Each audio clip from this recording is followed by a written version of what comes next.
Ce matin-là, papa apparut dans l'encadrement de ma porte, les mains encore couvertes de graisse de l'atelier. Il tendait sa carte bancaire et un petit bout de papier où il avait écrit le code peint en lettres majuscules. « Yoni, tu peux commander cette montre Bova pour moi ce soir ? Le site m'a donné du fil à retordre. Mets-la simplement sur cette carte. » J'ai hoché la tête, déjà à moitié occupé à lasser mes bottes pour le travail, et j'ai posé la carte sur mon bureau à côté du papier. La journée au port s'éternisa, conteneur retardé, un appel des douanes qui refusait de se résoudre, et un contremaître sans la moindre patience pour les erreurs. Quand je me suis garé dans notre allée à Bixby Knoll, mes yeux brûlaient comme du papier de verre. Tout ce que je voulais, c'était une douche et du sommeil, mais je me suis rappelé la montre. J'ai allumé mon ordinateur, saisi les informations, et validé.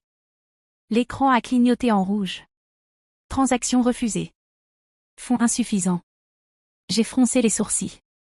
Papa n'était pas du genre négligent, et cette carte servait aux achats importants. J'ai réessayé. Même message. Troublé, j'ai vérifié le solde. Ce qui m'a sauté aux yeux n'était pas quelques centaines pour une montre, mais une pile de dépenses en gras, des magasins de luxe sur Pine Avenue, une confirmation de billets d'avion, une réservation non remboursable en bord de mer. Le plancher a grincé et Sabine est entrée, virevoltant avec un sac brillant comme si elle sortait tout droit d'un podium. Son jean étincelait sous la lampe, des étiquettes neuves pendaient encore à son chemisier. Elle a lancé ses cheveux en arrière et a souri d'un air narquois. « Tu aimes ? Ah, et demain je pars à Huntington. » J'avais besoin de souffler. Ma bouche s'est ouverte, mais c'est l'absurdité qui m'a frappée en premier. Elle l'avait vraiment fait. Elle avait pris la carte, lu le code, et brûlé des milliers comme si l'argent poussait sur les jacarandas dehors, contre toute logique. Un rire m'a échappé. Pas un rire poli, mais un éclat brut d'incrédulité. Le sourire de Sabine a vacillé.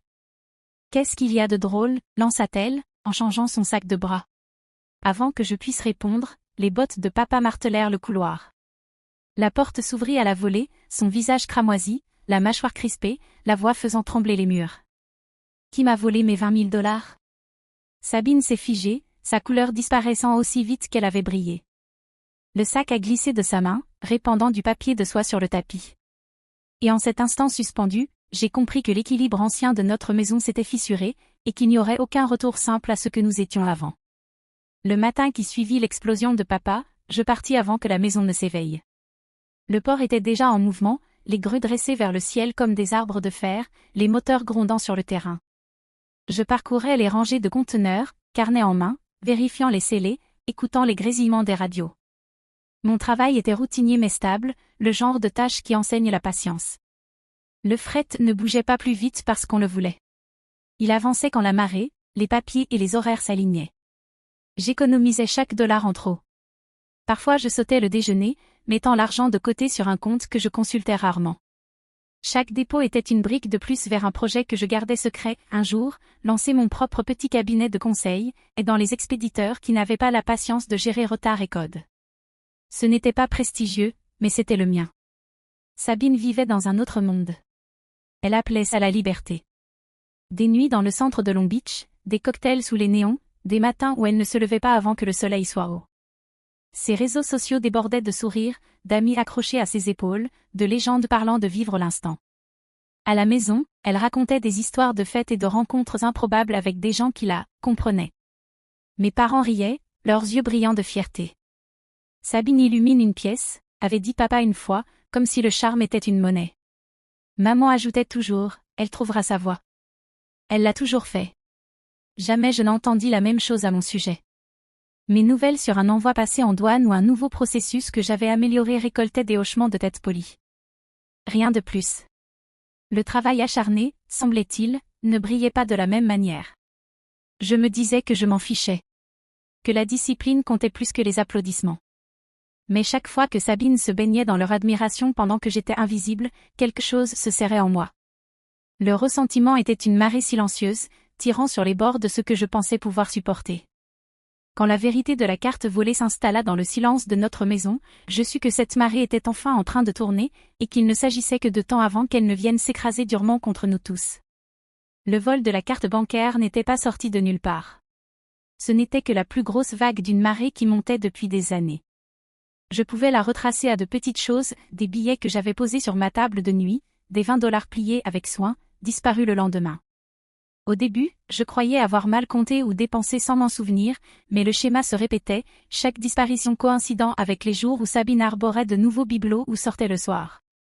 Quand je l'avais confrontée une fois, elle avait penché la tête avec ce sourire qui désarmait toujours nos parents. « Détends-toi, Yoni. J'ai juste emprunté. Tu es tellement rigide. » Elle promettait de me rembourser, et parfois elle le faisait, me glissant un billet de 5 dans la main des semaines plus tard, comme si ça rétablissait l'équilibre. Je me répétais que ça ne valait pas la peine de se battre. Maman jouait la médiatrice, me rappelant que nous étions sœurs et que l'argent allait et venait. « Ne compte pas les points, disait-elle, comme si la justice était de la mesquinerie. Papa était plus difficile à lire. Il valorisait le travail, mais réprimandait rarement Sabine. Quand elle le charmait avec une histoire ou l'embrassait après une soirée, le problème s'évaporait. Et moi, je restais avec mon irritation comme une contrebande, invisible aux yeux des autres. La colère est venue d'abord, mais la culpabilité suivait toujours. Peut-être étais-je trop rigide, trop sérieuse, trop peu disposée à laisser couler. La légèreté de Sabine me faisait paraître lourde en comparaison, et une partie de moi se demandait si c'était ma faute. Si je souriais davantage, si je plaisantais plus, me verrait-il autrement? La carte a changé tout ça. Ce n'était plus 20 $ disparus ou une excuse fragile. C'étaient des milliers dépensés en vêtements de luxe, en billets et en vacances auxquelles je n'avais pas été invitée. C'était la preuve que la traînée de petites pertes nous avait menés droit au bord de quelque chose qu'on ne pouvait plus aplanir. Et en voyant le visage de papa se durcir et la voix de maman vaciller, j'ai compris que le règlement de compte, longtemps repoussé, frappait enfin à notre porte. Ce soir-là, je me suis assise à mon bureau, la carte encore posée là où papa l'avait laissée, le bout de papier à côté comme une accusation. J'ai rejoué la matinée dans ma tête. Papa s'était penché, m'avait demandé de commander la montre, puis avait laissé les 2 objets bien en vue. Je m'étais précipitée dehors, me disant que cela pouvait attendre le soir. Je n'avais rien trouvé d'anormal quand Sabine avait passé la tête dans ma chambre plus tard, prétextant avoir besoin de mon chargeur. Elle avait traîné plus longtemps que d'habitude, ses yeux fuyant vers le bureau avant qu'elle ne parte enfin. Les preuves étaient désormais là, noir sur blanc. Confirmation de vol, réservation d'hôtel, achat en boutique, tout débité de cette carte. Un acompte versé à un complexe en bord de mer à Huntington, non remboursable. 2 billets d'avion au nom de Sabine. Départ prévu le lendemain matin. Mon cœur battait lourdement tandis que je faisais défiler les relevés. Ce n'était pas quelques factures. Pas quelques verres payés avec de l'argent emprunté. C'était une fraude commise en utilisant la confiance de papa comme caution. J'entendais presque sa voix se justifier à elle-même. La carte était là, le code écrit à côté. C'était pratiquement une invitation. Voilà la logique de Sabine, plier la réalité jusqu'à ce qu'elle lui serve. Mais les invitations n'excusent pas le vol, et la négligence ne justifie pas la trahison. Ce qui me troublait le plus, ce n'était pas seulement l'argent. C'était la facilité avec laquelle elle l'avait fait. Aucune hésitation, aucune peur, seulement la certitude qu'elle s'en tirerait. Elle était entrée dans mon espace, avait pris ce qui ne lui appartenait pas, et s'était fabriqué un week-end de rêve sur le dos du travail de quelqu'un d'autre. Je me suis renversée sur la chaise, fixant le solde en chute sur l'écran. Papa m'avait confié son compte, et j'avais laissé la porte ouverte. Sabine l'avait franchi sans la moindre hésitation. Quand son rire avait résonné dans le couloir plus tard, j'ai su que la confrontation qui nous attendait n'était pas qu'une affaire d'argent. C'étaient toutes les excuses, tous les dénis, toutes les fois où nous avions détourné le regard, et il n'y avait désormais plus rien d'autre à regarder que droit vers elle. Le couloir me semblait plus étroit que d'habitude, les murs se refermant alors que la voix de papa secouait l'air. Sabine se tenait là, ses sacs de course encore à moitié ouverts, ses yeux allant de l'un à l'autre comme un animal pris au piège cherchant une issue. « Tu as dépensé l'argent » tonna papa, sa main serrant le relevé que j'avais imprimé. 20 000 $. Tu crois que je travaille toutes ces années pour que tu te pavanes en vêtements de luxe et réserves des vacances? Le menton de Sabine se releva, son ancienne arme, la confiance, brillant une seconde. Ce n'était pas comme ça, dit-elle rapidement. Tu avais laissé la carte là. Le code était écrit juste à côté. Comment est-ce que ce serait seulement ma faute, si tu avais pratiquement invité les ennuis? Ces mots tombaient lourdement, mais moins qu'autrefois. Les yeux de papa se tournèrent vers moi, attendant ma réponse. Mes mains tremblaient tandis que je lui tendais les reçus imprimés, chacun marqué d'un horaire. J'étais au port toute la journée, dis-je, d'une voix plus ferme que je ne me sentais. Chaque dépense correspond aux heures où je n'étais pas là. Et toutes sont à son nom. Billets d'avion, acompte d'hôtel, boutique de luxe. Il n'y a aucun doute sur l'identité de celle qui les a faits. Le sourire de Sabine se figea. Tu déformes tout. Je ne savais pas que c'était la carte de papa.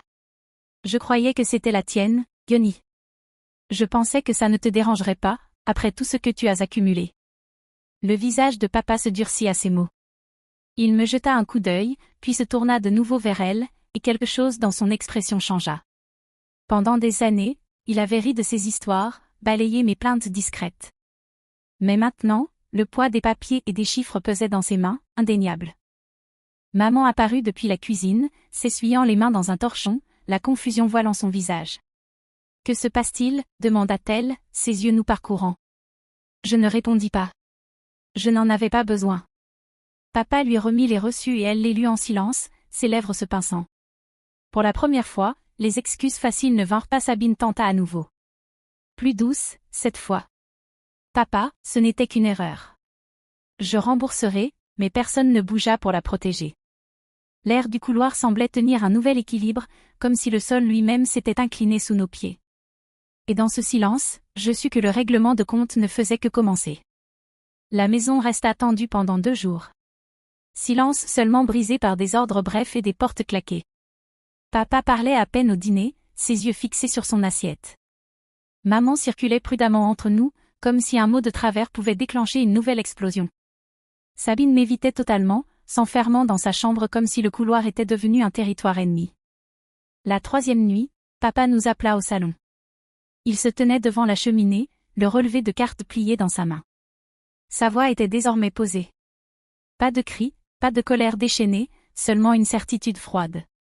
Je ne porterai pas plainte, commença-t-il. Mais cela ne disparaît pas. Tu as volé $20 000, Sabine. Tu vas les rembourser. Sabine croisa les bras, déjà sur la défensive. Comment? Tu crois que j'ai ce genre d'argent qui traîne? Tu vas travailler, répondit-il. Chaque paie, chaque pourboire, chaque prime, tout ce que tu gagneras ira directement à cette dette jusqu'à ce qu'elle soit effacée. Son rire fut court, cassant. Tu es sérieux? Oui, dit papa. Et pour qu'il n'y ait aucune excuse, Yoni va rédiger l'accord. Il sera signé, attesté, et clair. Plus de discussion. Tous les regards se tournèrent vers moi. J'avalai difficilement, mais j'acquiesçai. Ce soir-là, je m'assis à la table de la cuisine avec un bloc-notes, établissant un plan de remboursement qui décomposait la somme en mensualités. Ce n'était pas rapide. Cela prendrait des années, mais c'était contraignant. Quand je remis les pages à papa, il lut chaque ligne, puis les fit glisser vers Sabine.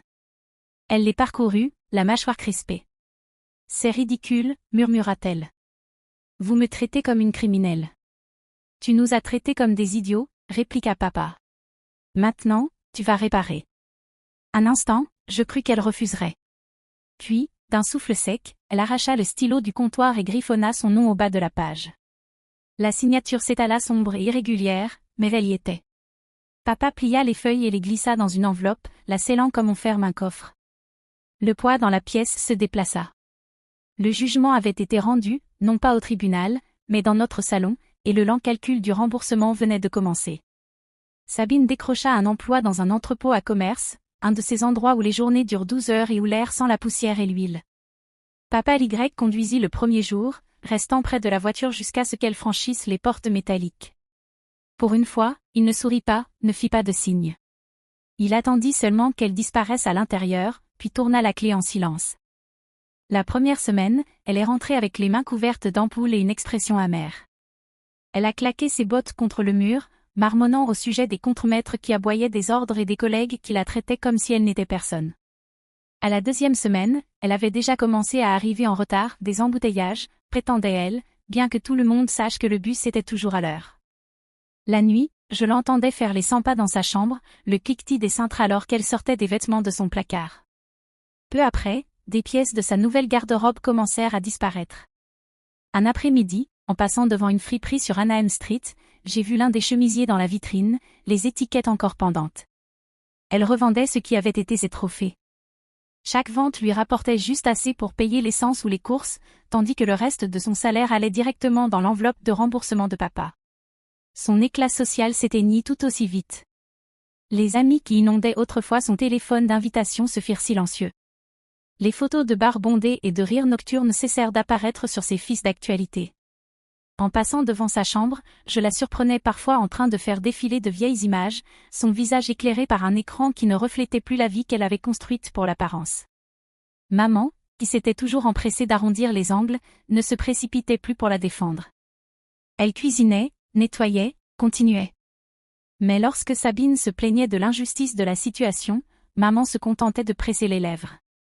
Comme si le réservoir d'excuses s'était enfin tari. Regarder ma sœur rétrécir sous le poids de ses propres choix me laissait une impression enchevêtrée, moitié soulagement, moitié pitié. Elle avait été intouchable si longtemps, la dorée, la lumière de chaque pièce. Maintenant l'éclat était parti, et il ne restait que la vérité brute qu'elle ne pouvait plus cacher. C'est arrivé un mardi. Sabine est rentrée avant midi, les épaules voûtées, une lettre pliée à la main. Elle n'avait pas besoin de parler. Le silence s'accrochait à elle comme la poussière du sol de l'entrepôt. Papa lut la page, ses yeux se plissant à mesure qu'il parcourait les mots. Licenciement pour retard répété, non-respect des consignes, manque de performance. Il posa la lettre sur la table sans un mot. Longtemps, le seul bruit fut le tic-tac de l'horloge au-dessus du frigo. Puis il dit, calme mais définitif. Tu n'as plus de chance. Tu trouves un nouveau travail immédiatement ou tu quittes cette maison. La bouche de Sabine s'ouvrit, prête à répliquer. Mais maman la coupa, non par des mots de réconfort, mais par un hochement de tête discret et tremblant. Ton père a raison, dit-elle. On ne peut plus continuer à prétendre que ce n'est pas ce que c'est. La pièce sembla basculer. Pendant des années, maman avait été le bouclier de Sabine, adoucissant ses erreurs, les traduisant en simples phases passagères. L'entendre se ranger du côté de papa laissa Sabine cligner des yeux comme si le sol s'était ouvert sous ses pieds. Je parlais prudemment, ne voulant pas frapper alors qu'elle était déjà à terre. Il y a des offres au port pour de l'assistance administrative. Ce n'est pas prestigieux, mais c'est stable. Et je connais une femme à Wilmington qui loue des chambres partagées pas chères si tu as besoin d'un logement plus proche du travail. Ses yeux se braquèrent sur moi, brûlant d'indignation. Toi aussi tu veux me mettre dehors ? Je ne te mets nulle part, dis-je. Mais je ne paie pas tes factures. Tu as besoin d'un plan, pas d'une excuse de plus. Elle remit la lettre dans son sac d'un geste brusque, marmonnant entre ses dents. Papa ne bougea pas, ne cria pas, resta assis, les mains croisées, attendant son choix. Le seuil avait été tracé, net et froid, et pour la première fois, personne dans la famille ne s'empressa de brouiller la ligne pour elle. La veille de son départ, Sabine se déplaça dans la maison en silence, rassemblant ce qu'elle pouvait caser dans un seul sac de sport. Pas de discours, pas de déclaration théâtrale, juste le bruit sourd des tiroirs qui se ferment et le raclement d'une fermeture éclair tirée jusqu'au bout. Je restais assise à la table de la cuisine, écoutant chaque son voyager à travers les murs. À l'aube, papa nous conduisit tous au centre-ville. La gare Greyhound sentait l'essence et le café rassis. Sabine se tenait près du quai, serrant son sac, les yeux fixés sur le bus qui ronronnait, portes ouvertes. Pour une fois, elle paraissait petite, l'assurance envolée de sa posture. Aucun de nous ne parla. Soulagement et chagrin s'entrelacèrent, épais dans le silence. Une partie de moi voulait la serrer dans mes bras, mais le souvenir de chaque billet volé, de chaque sourire narquois lorsqu'elle balayait ma colère, me retint immobile. La mâchoire de papa était serrée, inflexible. Ce fut maman qui brisa finalement le silence. Sa voix était basse, plus pour elle-même que pour nous. J'aurais dû le voir plus tôt. J'ai trouvé des excuses, toujours en disant qu'elle finirait par changer. Je pensais que l'aimer signifiait la protéger. Mais peut-être que je n'ai fait qu'alimenter le feu. Sabine se retourna alors, ses yeux allant de maman à moi, puis à papa. Un instant, je crus qu'elle allait dire quelque chose, mais elle se contenta d'un faible hochement de tête avant de monter les marches. Le sifflement des portes qui se fermaient emplit la gare, suivi par le grondement du moteur qui s'éloignait. Nous restâmes là à regarder jusqu'à ce que le bus ne soit plus qu'une traînée grise se fondant dans la circulation. Personne ne bougea, comme pour laisser un espace à ce qui venait de se passer entre nous. L'air semblait à la fois plus léger et plus lourd. Et dans cet équilibre étrange, je compris que la vie dans notre maison ne serait plus jamais la même. Les semaines passèrent, et la maison trouva un rythme que je n'avais jamais connu. Les repas étaient plus calmes, mais pas tendus, simplement stables, comme la marée qui va et vient sans heurts. Papa rentrait de l'atelier chaque soir et restait vraiment à table, me demandant comment s'était passée ma journée. Un soir, après que je lui eus raconté un envoi réussi que j'avais coordonné, il posa sa fourchette et dit: « Tu ne m'as jamais déçu, Yoni. J'aurais dû te le dire plus tôt. » Les mots tombèrent plus lourds que je ne l'aurais cru, et longtemps, je ne pus répondre. Maman changea aussi. Au lieu de tourner autour des conflits, elle se mit à faire du bénévolat dans une petite clinique d'éducation financière près de Signal-Île, enseignant aux familles comment se protéger contre la fraude et les dettes. Quand elle rentrait avec des brochures sous le bras, ses yeux avaient une nouvelle clarté.